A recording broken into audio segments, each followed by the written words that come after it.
Okwanjula ne Mbga kukutuusibwako City Bridals ku Kamukamu Plaza.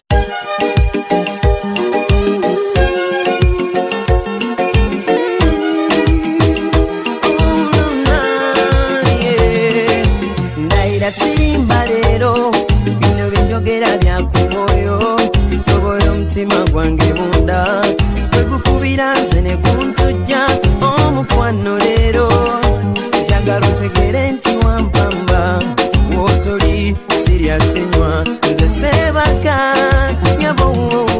Wow, kulika yenyo mbulango ochaine ensonga zino kubeera ngolaba Delta TV bikunyumira kale biba bikunyumira esimu yango gino osobola okusinkira ka WhatsApp hawa ezana nkutumidde nnyo hawa ezana ku roundabout kutumidde nnyo manyi zikirayo omukoomu hawa ezana ku roundabout webale kulaba Delta TV webale kunjagala webale kungoberera ku Facebook wonna namwe abangoberera ku Facebook mwebale nnyo mwebalire ddala ate nabawagira Sharitah nenga hawa leero gwentumidde naawe mulala luli bwolwo nawe nenkutumira mpola mpola mu kaseera kano nga tukyagenda maaso ne City Bridals ne Sharitah ne Katose Ozetan okyali mukulaba Okwanjula ne Mbga ku Delta TV tugenda na kifuma mu mukono ekyalo bakiyita nakiwaate eyo ne wajjajja wange gedala gye banzaala kale wajjajja wange era nga bamuyita Afande Nsubuga era nga Afande Nsubuga muwala we gwe bayita Karo Namukasa Nsubuga eyeberera e Dubai yagambye daddy kankolage kye tubeera tukola e Dubai tubeera tetuzanya buzanyi tufunirayo ddala abaami omanyi bagenda ne boogera nti abali eyo simanyi biki ye yagambye daddy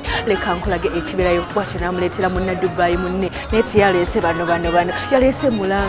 yaleese omulangira bamuyita Richard Katerega mulangira nasitula abambejja bonna ne balangira banne bonna n'abaleeta paka gye bazaala Karo n'abalaga American Height mulungi omanyi bagamba omukazi bw'abeera muddugavu n'alungiwa oyaba mulungi tubula abalina n'enjogera egamba nti kalekaleko ng'omubi omweru okitegeera omweru aba mubi naye olw'okuba nti naaba mweru n'omulanga omulungi naye no Karo muddugavu ate mulungi. Sharitah's hair clinic ye yamukozeeko eyo saluuni yampangula mukola ku bagole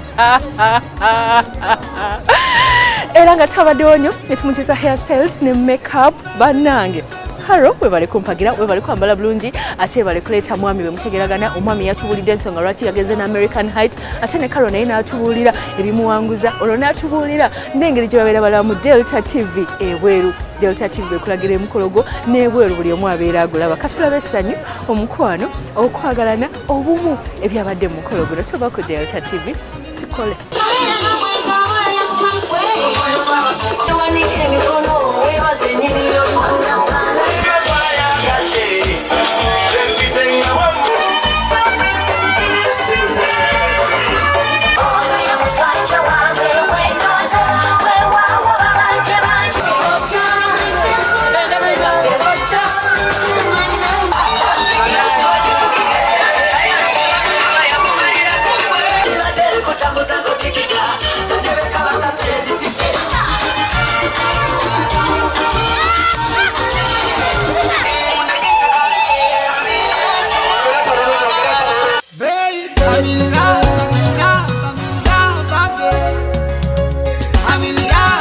Ensonga yaffe n'eyokubiri tuli mu kutuusaako Okwanjula era nga bino byolaba bibategese obulungi z'engatto z'omugole zagenda okubeera ng'ayambala. Omugole teyeetaaga ngatto zokka ku mukolo wabula yeetaaga n'engoye era nga zizo zolaba eziteekeddwa obulungi zisobole okwambalibwa ku lunaku bwe luti.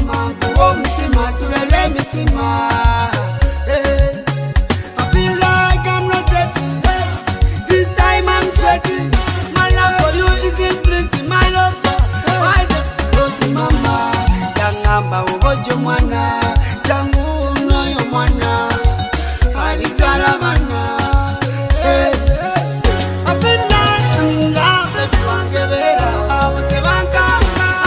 ngabo omulaba Sharitah's hair clinic eri mu mukolako era nga bali mukola touch ezisooka ate oluvannyuma tujja mmuza nga tumaze n'omuteekako ka makeup naye kyenkusuubiza ajja kuba ng'anyumya.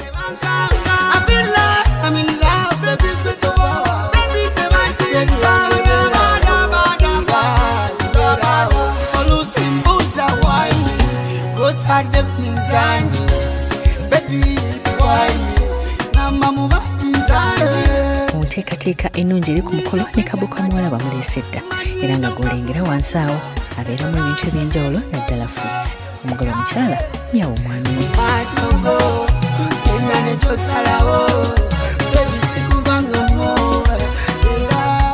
wano ebweru enteekateeka yonna eraga nti waliwo omukolo era nga y'ensonga lwaki olaba amasipiki amanene emmere efumbibwa kubanga byonna birina okubeera nga biyidde nga bako tebannatuuka.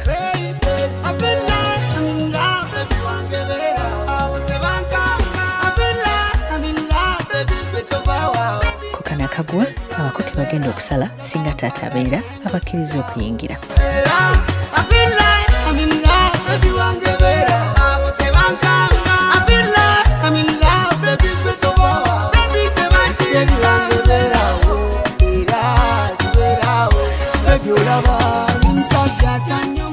Nga ku decoration oba mu tenti y'abako basazeewo okukozesa buffet tables ziba nnungi olw'ensonga zisevinga space. Tenga ne langi omugole gye yalonze yeya blue agamba nti ayagala nnyo langi ya blue kubanga eraga mukwano.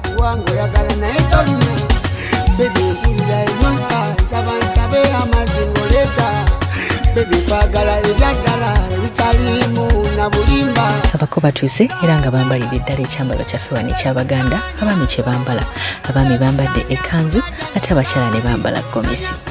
Byongera okussamu obuwangwa bwaffe n'ekitiibwa.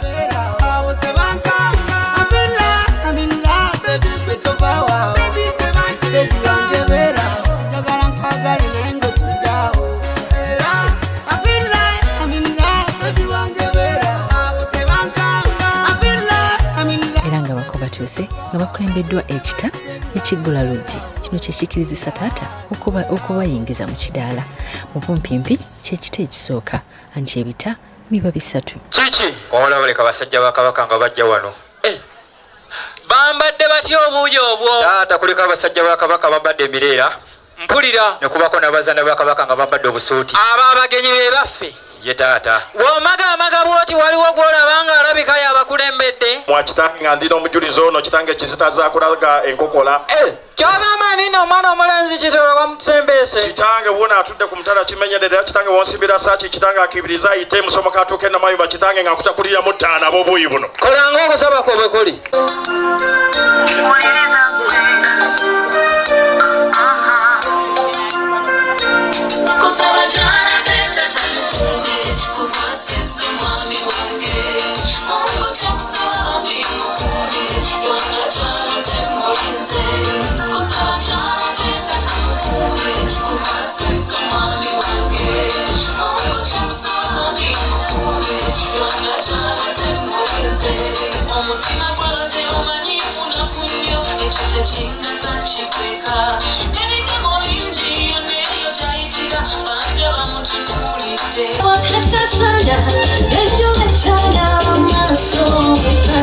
Watyo taata ayita abasawo bajje bakola omulimu gwabwe Mbga ngemwabako okusobola okubawola ku batuuze ababuli.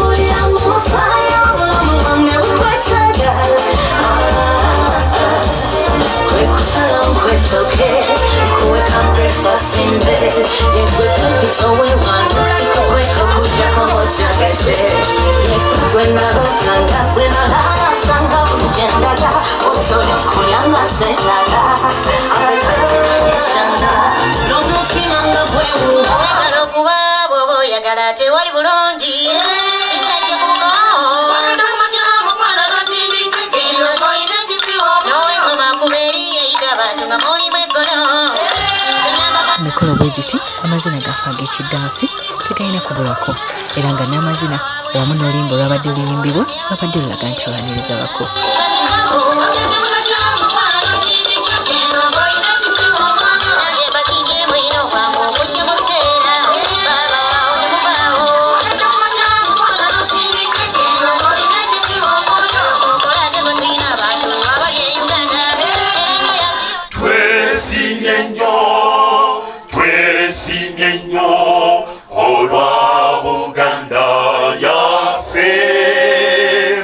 Ekitiibwa kya Buganda kyavada naffe tukikuumenga. Nze nayimba ntya ne sitenga Ssaabasajja Kabaka asaanira fuga Obuganda bwonna naffe nga tumwesiga.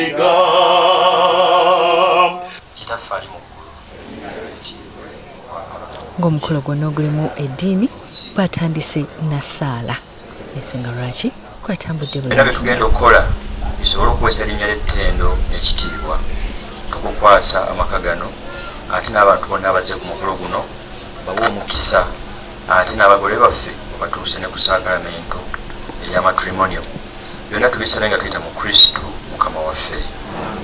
bwekityo enteekateeka era bwekyo bweba nga n'ekitundu ekisooka nga bako bamaze okuyingira munda abaana bawaka bayitibwa ne babuuza emirimu gy'enjawulo giyitibwa obuledda nti mu bano abako bwe balondanga omukazi omulala ow'okuwasa simanyi baba ekiri kati mbeera y'ensonga lwaki abawala abamu beekolako nnyo nga bajja okubuuza abako.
Kawansi ekitanga bagwanga bwekuti bwekuli mbolera kitange nze guno nkolo kitange gunyo gonsingide kitange mbaga okutali obwaddeki kitange bagwanga bwekuti bwekuli mbolera kitange guno omukolo gwandi banatandakadabika nga saloni y'abakyalo omutali lugambo owayi olabye yakufaanana omwo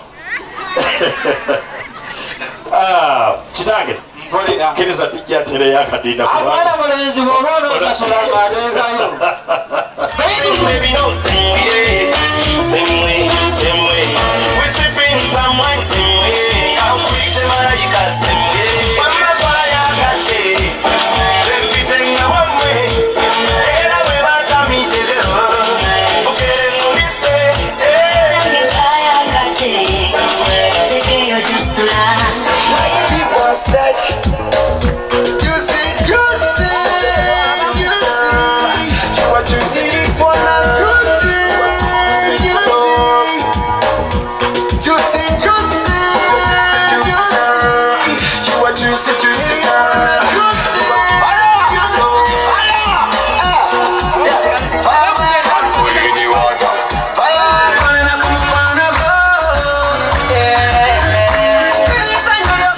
Kaseera kanera Sharitah's hair clinic erimukola final touches anti kati abo bali mukola makeup wabula kuro lwanyuma.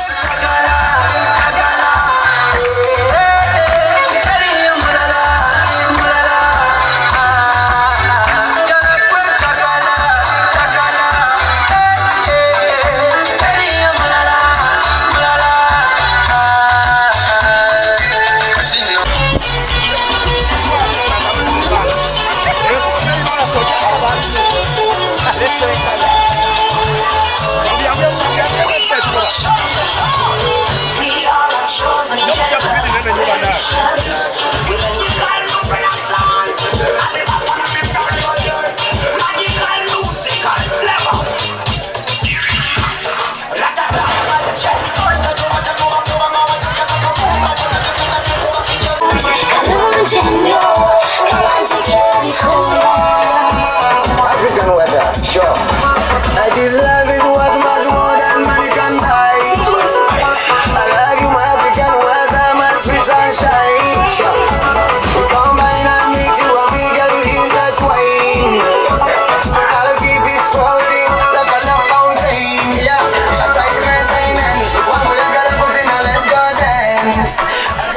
kitange bweto kitange nali tina kitange ngenda musanga bisibe yange kitange sanga bisibe nefuna ebizibu kitange omukyala yajja nga atunuza ekisanga taddeko kasimairo kitange kasimairo nga kafaananira ddala akakadaga nyongera akalula ekisanya kyakyetaaga mukubengalawo buyo obwo kitange omukyala oyo kitange we namwekaliriza ennyo sebo kitange kitange nambuuza olagawa ne mugamba nali nninya bbaati sebo kitange nali nninya bbaati naye sebo kitange bwe natuuka wali eri kitange omanyi ebyaku kisaawe entebe kitange biba bizibuzibu kitange bwe natuuka ku kisaawe kitange ensawo nengenda njirabira mba ndi awo kitange omukyala oyo nandeetera ensawo omukyala yalina ekisa kitange nkakasiriza ddala kitange ennyonyi yansudde olunaku lwajjo kitange bwadde bwolekera kitange mukabuza masiga era bujjo bwe yansudde kitange nensalawo nzije wano eno mwebaze kyeyankolera wabula sebo kitange yangamba bwona otuuka wali ojasangawo abatakansa abasonye emitega nsowera n'ebizibaawo era ojasanga te mpaawo n'omu ataddeko ndenga bwenyi yonna yonna mujja kusangawo mwannyinaze abamu no bawoza mwannyinaaze naye aba mwannyinaze mujja kusangawo mwannyinaze ajja kuleeta abaana b'obuwala abawala wali ensonga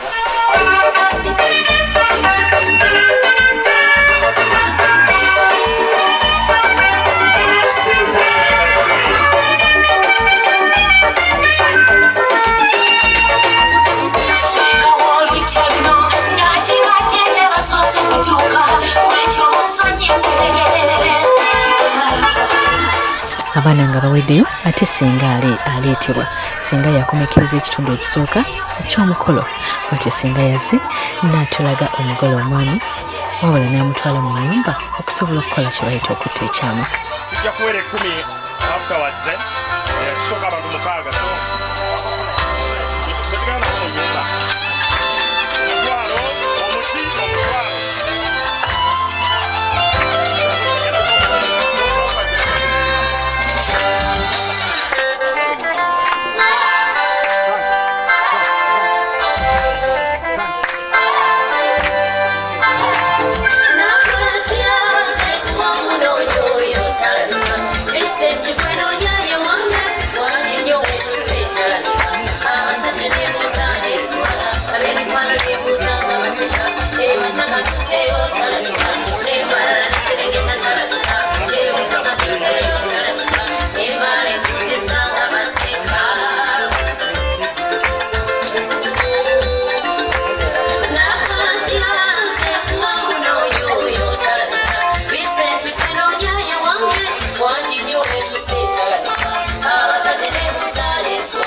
Omukwano leero njagala otegere nti wampamba wotoli siryasenywa